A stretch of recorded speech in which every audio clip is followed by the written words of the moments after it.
Përshëndetje, mirë se vini në Living Day këtë ditë të hënë. Gjatë këtyre ditëve po zhvillohet festivali i monodramës shqipe Flas Shqip në edicionin e tij të dytë. I ideuar nga Naun Shumdi, edhe në mungesë të tij, ky festival i kushtohet dramaturgjisë shqiptare. Do të kemi sot të ftuar disa protagonistë të festivalit. Kam kënaqësinë të mirëpres në studio drejtuesen e festivalit Raimonda Shumdi. Mirë se vjen, shumë kënaqësi të të mirëpres gjithmonë. Faleminderit. Në këtë studio shumë urime, si po shkon festivali? Faleminderit. Shumë bukur, të emocionuar, të ngarkuar, por mrekullisht mirë. Jam e lumtur ta dëgjoj këtë, do të flasim patjetër edhe për emocionet dhe gjithçka sapo ndodh. Do të mirëpres gjithashtu aktorin dhe producentin Erand Sojli, që sjell në këtë festival monodramën Dashuri Virtuale. Mirë se vjen, mirë se vjen. Dashuri virtuale. Virtuale, pra mrapa. Në distancë? Në distancë edhe në kamera. Në kamera. Në aplikacion. Si është dashuria në aplikacion, Erand? Është ashtu si duan njerëzit. Do më thënë, s'është fare, po duket sikur është. Sikur është. Edhe është edhe s'është. Dhe njëri tjetër. E kuptova. Na bashkohet në studio dhe aktoria Ina Zoto, aktore në monodramën Lotët pas duar trokitjeve. Ina, mirë se vjen, kënaqësi të mirëpres në Living Day. Lotët pas duar trokitjeve? Emocione? Pak po, se unë e kam sot shfaqen. Mua përgjithsisht më ndjekin gjithmonë lotët në shfaqjet e mia, kështu që është në ç'kuptim të ndjekin lotët? Gjithmonë luaj drama dhe shfaqjet forte, kështu që edhe kjo e sotshmja është një prej tyre. Më trego pak për festivalin. Është edicioni i dytë. Pra, jam me kënaqur është pak të them se ky festival po vijon të shkoj aty ku ne do donim, pra krijues shqiptar kemi mbledhur rreth vetes, vijojmë të bëjmë atë zhanër të që ne na shkon shumë për shtat në bazë të teatrit që kemi. Pra, monodrama është shumë e këndshme për teatrin ton të vogël. Dhe që kur lindi vetë si ide për të bërë këtë festival, na u duk një ambicie pak e madhe për faktin se ne nuk kemi staf. Jemi shumë të limituar, mos të them se sa jemi, dhe natyrisht që ka shumë vështirësi. Por ja dolëm të parën, po vjojmë me të dytën dhe në mungesë të Naunit themi që e ndjejmë edhe prezencën e tij në skenë, vazhdimisht flitet për të, vazhdimisht flasim, diskutojmë për veprat e tij dhe bekimet e tij. Patjetër që the e emocionuar dhe me shumë emocion ky edicion i dytë. Po, e emocionuar sepse mungon Nauni. Fizikisht gjithmonë, jo kështu. Dhe kjo mungesë më bën edhe më të motivuar që të gjitha vështirësitë, barierat, gjërat që dalin, që duken pothuajse të pamundura, t'i kalojmë. Por kemi miq shumë të mirë, kemi fituar miq shumë të mirë. Kemi qenë kolegë me Erandin, jemi prej vitesh. Dhe kur unë e bëra telefonatën e parë, Erandi thashë, Erand, të doja shumë që të hapje festivalin. A ke diçka në dorë? Dhe përgjigje e Erandit ishte shumë herë më e bukur se ajo që unë i bëra, ajo që unë i afrova, tha, ajo kënaqësi, tha, po është nder vitet të interproj dhe të punoj në teatr. Kjo më kënaq, kjo është një arritje shumë e bukur, një frym shumë e bukur që ky teatr ka nevojë shumë. Pse monodramën? Faleminderit Randi, faleminderit Tina. Faleminderit juve që u bët arsye, si thosh që i japim forca punëve, se janë ngaherë ca punë, për shembull, kur kanë atë përmbajtjen e veçantë, fjala që artisti do të shprehet, kur e shef që s'ka ku dëgjohet, nuk e shkruan hiç. E kupton se thu për kë do e bëj. Dhe festivali do të qëndrohet në sirtar nëse nuk ka një skenë. Po, unë kisha ja 2 vjet që e vërtisja, si thosh, monodramën në kokën time, edhe në çdo hap që ecim në jetë, e kupton, e dalloj me prekim atë gjë, por asnjëherë s'm kishte shku menja sepse kur ka ngaherë gjëra të mendshme njerëzit nuk i duan. Edhe sot është do të thënë të gjithë janë virtual në kuptimin e vetë dhe zakonisht aty ku ka mendim, aty ku ka ndjenja, aty ku ka dëshirë, pra gjëra njerëzore, aty nuk ka asgjë për të tjerët, edhe kështu që, domethënë, njerëzit tu janë në çdo fushë, janë shumë fishu në llojin e copy-paste, janë të gjithë bëjnë të njëjtën gjë, të gjithë flasin njësoj, të gjithë scrollin po të njëjtin bulevardin e gishtit, siç i them unë në pjesë. E bukur. Dhe kjo më bëri që Monda më dha atë spuntën, i thash, Monda, e kam një, po se kam. Si e ke, po se ke. O, e ke o se ke? I thash, e kam, por thjesht do t'a zbardh. Edhe e bëra, për veten time, e bëra në radhë farë, për veten time, sigurisht. Të monodram. A e do publiku, a e kupton publiku monodramën? Pa tjetër, që a i publik që do teatrin...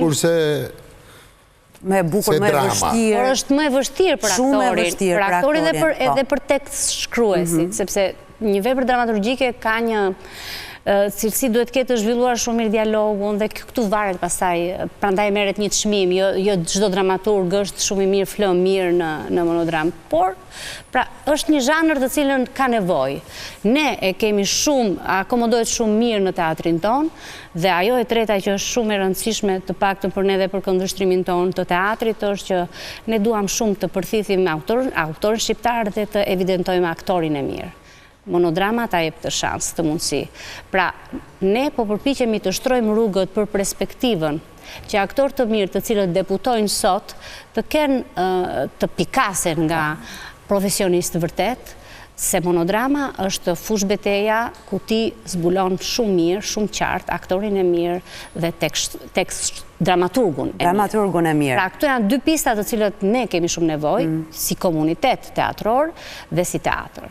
Kjo është e gjitha. Edhe që këto janë Nauni. Si ka qenë Nauni, ka qenë vërtet një monodram në gjithë jetën e vetë. Ina, do të më tregosh pak për emocionet e lotët pas Duart Trokitjeve, për subjektin, duke grishur kuriozitetin, pas zbuluar gjithë shka. Dhe duke të uruar shumë suksese për sot. Faleminderit shumë. Lotët pas Duart Trokitjeve është një vepër e shkruar nga Shkëlqen Marevci, një autor kosovar, i cili faktikisht ka shkruar për një aktualitet të ditëve të sotshme që është ajo që ne po endim gjithkohën, edhe po kërkojmë Duart Trokitje, po kërkojmë aprovim, po kërkojmë gjithkohën që të jemi në qendër të vëmendjes, edhe po harrojmë gjërat më të rëndësishme të jetës. Në këtë rast bëhet fjalë për fëmijën. Pra është një nënë e cila duke rendur mbas famës, suksesit, harron që ka një dashuri shumë më të madhe. Edhe vepra përfundon tragjikisht, gjë që e bën sfidën aktoriale shumë të madhe, por ja ku jemi. Ka patur shumë dramaturg pjesëmarrës në këtë festival? Apo të është dashur që të kontaktosh ashtu si the Randit, për shembull, edhe të tjerë, apo për disa ka qenë kështu, të tjerë e kanë patur materialin dhe kanë dashur të bëhen në një pjesë? Faleminderit për pyetjen. Ne gjithmonë kemi patur problem formatin, se kush do jetë pjesë, sepse është shumë e rëndësishme, ka shumë element të cilët duan të jenë pjesë e festivalit, dhe Bebi është marrë vjetë Nauni, do me thënë, është marrë vetë me seleksionimin. Këtë radhë e mora unë këtë stafet, edhe këtë gjë, dhe prurje gjithmonë ka element të cilët duan, sepse në fundit skenat janë të limituara. Problemi është që unë gjithmonë jam përpjekur që të bëj këtë radhë e bëra me 5 net. Shtova dhe një post festival për ta vënë në një pjedestal më të lartë fjalën shqipe, sepse në këtë post festival ne do të flasim, do të interpretojmë në gjendje, do të thënë aktorët të lirë do të këndojnë dhe do të recitojnë dhe do të merren, do të interpretojnë veprat të autorëve shqiptar, por edhe në memoriet na unë shundit. Pra, për ta çuar më tej këtë nismën tonë qëllimisht, 5 ditë shqip për herën e parë bëm 7 ditë. Dhe ishte shumë impenjative dhe të gjitha thoshin ju një teatr kaq i vogël bëni 7 ditë të veprave shqiptare. Pra ishte një lodhje dhe po t'jeme sinqert, edhe fondet filluan të zbresin, nga vjetë, nëse vjetë, fondet nuk ishin ato që ishin, thash, po mirë, pse duhet lodhem kaq shumë, pse duhet kem, ndërkohë që çdo autor që vjen, ka nevojë për stimul financiar, sepse është e normalshme, dhe thash, po ja po i heqë 2 ditë nga kjo kënaqësi për të parë 2 vepra të tjera. Dhe kështu që e bëra në pas. Pra, është shumë e rëndësishme aspekti financiar të cilin ne dhe çdo teatr dhe çdo krijues ka nevojë suporti financiar dhe ne e bëm në 5 ditë. Dhe më thonë që shumë teatro nga 5 ditë e mbajnë festivalin.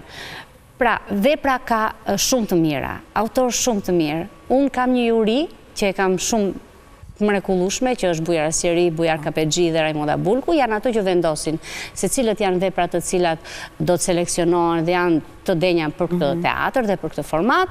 Aktorët të cilët do të jenë pjesë, është alternuar shumë mirë, e fillova me Randi se Randi është djalë i këndshëm dhe aktor shumë e mirë, autor shumë e mirë, njihet shumë mirë nga publiku, mik, koleg, dhe Ina e mbyll me Inën në teatrin ton, që është një vajzë e re, e talentuar, me perspektivë shumë të mirë, që punon fort. Kemi Moza Marianakun me teatrin Aleksandër Mojsiu të Durrësit.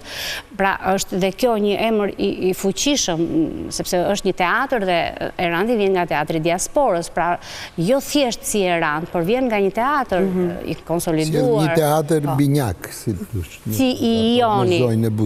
Pra, teatri i diasporës në bashkëpunim ka ardhur për të vërë një shfaqje këtu, dhe unë kam, dhe përveç këtyre kam dhe Rezard Veleshnjën, që ishte dje shfaqja e tij, ishte një shfaqje e fortë dhe jo dramatike, ndryshe si ne nuk e kemi parë kur Rezardin në ato kushte. Në ato dimension, nuk e kemi parë si aktor, se e shohim gjithmonë në ato personazhet, ka bërë 100 karaktere, por kjo është një një pjesë të cilën, dhe doja të dilja në faktin e prurjeve dramaturgjike, se kishim Anisa Markajan si dramaturge, kemi Erandin me veprën që sapo e kishte e përfundoi apo Safat për festivalin ton, dhe veprën e Shkëlzenit, e cili ka bërë 2 vepra, 2 krijime për teatrin ton. Pra shiko se ne jemi të vegjël, por them që kjo që ne i afrojmë është qisa e madhe. Kemi fituar 2 vepra, 3 vepra.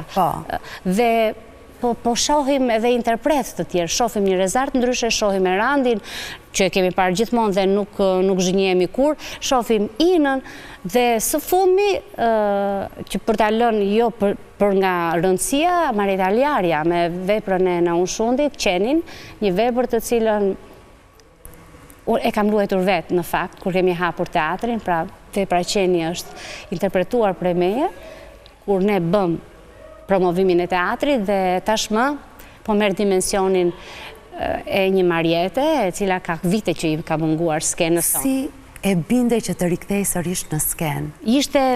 Nuk ishte bindja ime, ishte pena e mrekullueshme e burrit tim, e Naunit, i cili teksti i tij e goditi. E unë i thash, Mariet, unë e pash në një shfaqje, më falni, akoma nuk ka metabolizuar mirë emocionin për Naunin. Dhe i thash... Që thëmë falë me është gjë shumë e bukur. Po ndoshta dikush bezdizet nga lotët... A bezdizet ato që se kuptojnë, po kjo është dashuri. Nga emocioni vërtet njerëzor. Këto i mungojnë... Absolutisht. Në një nga ditët, kur unë pash një shfaqje në teatr, pash Monda Bulkun me Maria Taljarën, e cilin ishëm në lurë të dyja në një dhe po shikonin shfaqjen.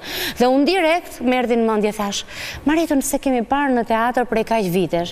Po sikur ta bëj këtë sakrificë, sepse është sakrificë kur bën një punë të ëndën dhe t'ja japësh dikujt tjetër. Po sikur këtë gjë t'ja propozoj Marietës, do ishte një mrekulli. E marr në telefon dhe the, Mariet, a do të pranoje, kam një vepër të Naunit, dua ta mbyll me Naunin, sepse ne në traditën tonë kemi që Nauni e hapte me kaq vepra sa kanë dispozicion. Tha, Marita, do ta lexoj. Dhe pasi e lexoj, tha që pa diskutim që po, tha, është një vepër, tha që nuk mund të them kurrë jo. Dhe mbyllja pra është nesër në teatrin eksperimental me veprën Qeni, ku interpreton e mrekullueshmja Marita Aljarja. Është një grua, një aktore shkëlqyer dhe një grua e mrekullueshme që ka ndihmuar që të gjitha, ka qenë prezent. Ka qenë prezent, me çfarë mund të ndihmoj, më thuaj Monda, ke nevojë për gjë? Prandaj them kam fituar miq shumë të mirë. Çiko, e rëndësi unë do të thosha që ndryshe nga çdo teatr, që do me qenë, edhe pse kanë mbështetje, edhe pse ajo që ka qenë ndryshe që unë kam kur kam shku njëherë për herë parë që bisha herën e fundit që u takova me Në unin, e preka teatrin e pash, këshu knaqa, shumë mirë, thash ka bërë një gjë këshu, po kur vjen për të lutë, pastaj është komplet një gjë tjetër, dhe ajo është një parajse vogël për njerëz që kanë një lloj shpirti ndryshe, që ta gjejnë veten diku jo në masivitet, por në atë privatësinë e vet. Domethënë, atje je mbret, shkon dhe shfaqja është vetëm për ty. Domethënë vetëm për një grup njerëzish. Për një grup njerëzish që ta japin edhe e marrin atë unë ndjeva ke shfaqja ime këtë gjë, sepse ajo është një shfaqje Shqipëria në vitin 2020. Domethënë do doja që të japim kohën e mjaftueshme. Shkojmë në një hapësirë publicitare dhe sapo të rikthehemi, dua që të mos zbulosh disa nga elementet e shfaqjes tënde. Pas pak.